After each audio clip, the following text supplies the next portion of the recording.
Hi everyone, welcome to today's video. So media outlets are picking up a very important piece of news, and the piece of news says that PPI wallet transactions over 2000 rupees on UPI is going to attract 1.1% charge from April 1st. So are you going to pay like 1.1% additional tax on UPI? We will discuss the news. That's one. Second, I am going to speak about broad implications here. It is a very, very important video. It's a short video. Please watch it completely. Please understand the criticalities of it. Okay, so let us quickly go through the news first.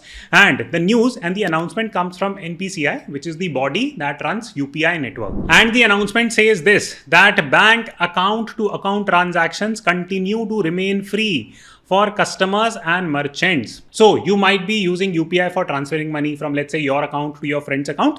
Then there you don't have to pay any additional charge or any additional tax from 1st April. So this is first part of the news.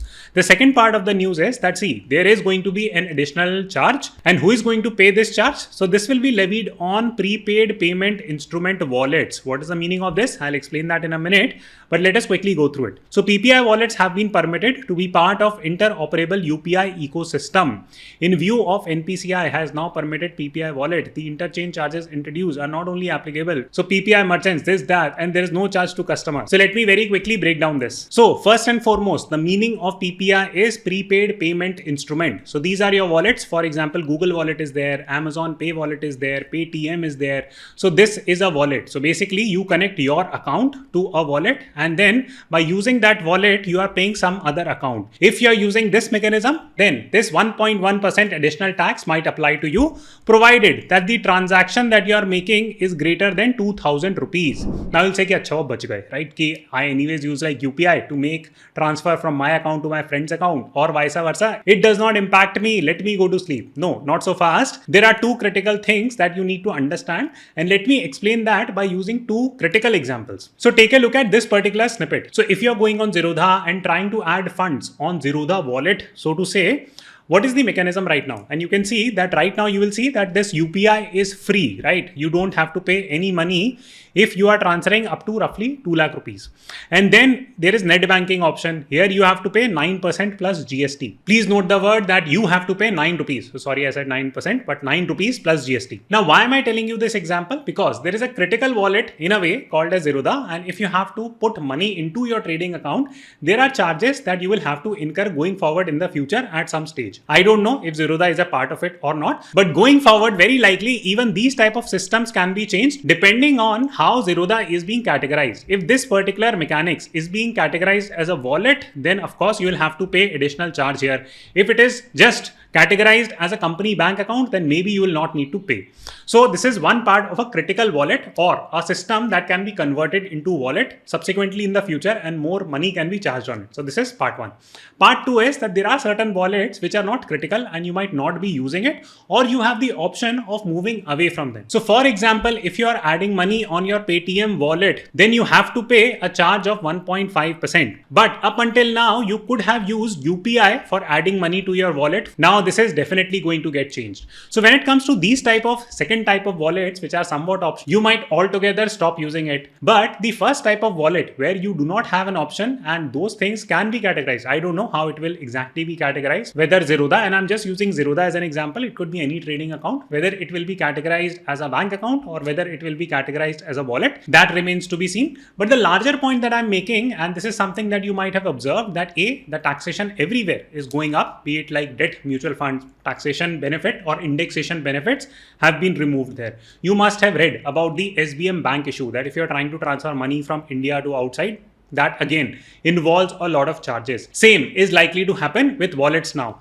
Now you might have a natural response, ki yaar, theek hai, big deal, I'll not use wallets. So okay, so here is the fact, and you can take a look at this study. The wallet space is one of the fastest growing space in the Indian ecosystem, and in fact all across the world. For example, in India, it has been growing at a rate of roughly 52%, which is like absolute crazy growth rate. Now, why is it growing? The reason is that there are additional benefits to using wallets. For example, you get like cashbacks. Maybe in the initial days, a lot of cashback used to happen, viable cashback used to happen, but people were getting enticed with it. There were special offers that were run, and even now you can argue that there are some benefits to using wallets. Even going forward, companies like Amazon, Google are entering this space for a reason, that they see a lot of conveniences that can be built here. For example, take a look at Google Wallet and their plans. What they plan to do is that your virtual identity can be mapped on that wallet. Instead of carrying any movie tickets or credit cards or bunch of other different things, you can just store them in a virtual wallet, which could be called as Google Wallet. Now you have become dependent on that ecosystem, and if you have to load money into that wallet, you have to pay additional 1.5%. That's a very big expense. I know a lot of people will now say कि यार ऐसी आदत ही नहीं लगाएंगे हम भाई जब India में Vimal Pan Masala advertisement Dream 11 advertisement पे advertisement so there are habit forming things that are being created and these big companies are really good at it. So anyways, this is not a criticism video that 1.1% tax or additional tax should be levied. All that stuff, that really depends on whatever the government wants to do, how people perceive it. But there is a large macro point that I will leave you with. I have made detailed videos on that topic, but very quickly explaining you. So see, take a look at this particular chart, and this shows that how much loan or debt the governments across the world have taken. Governments and the total debt in the world, which is called as public and private debt, has been taken in the world. Second point, that if you take a lot of loan, you have to pay EMI on it. Now, how does the government pay EMI? By increasing your taxes, because that is their primary source of revenues in terms of making those interest repayments. So therefore, there is a structural change that is happening in the economy, that the government is trying to make a lot of money through taxes, be it through increasing personal income tax. Again, I'll put a snippet here. Please take a look, right? The corporate tax are dying down, but the personal income taxes are rising. Second thing, the debt mutual fund indexation benefit withdrawal that happened. Again, please watch my video there. Third thing, please take a look at the EPFO, that how much rate of interest EPFO has grown and how much the inflation has gone up by. It is just crazy. So to cut the long story short, the middle class is really suffering in terms of taxes. This 1.1% additional tax is definitely not going to help the middle class. And there is a fundamental macro reason why that is happening, because the overall debt in the world is increasing. And as the world becomes more debt oriented and the interest rate rise, the middle class unfortunately will need to cut its stomach and pay for all these additional taxes. Thank you so much for watching, and I'll see you soon.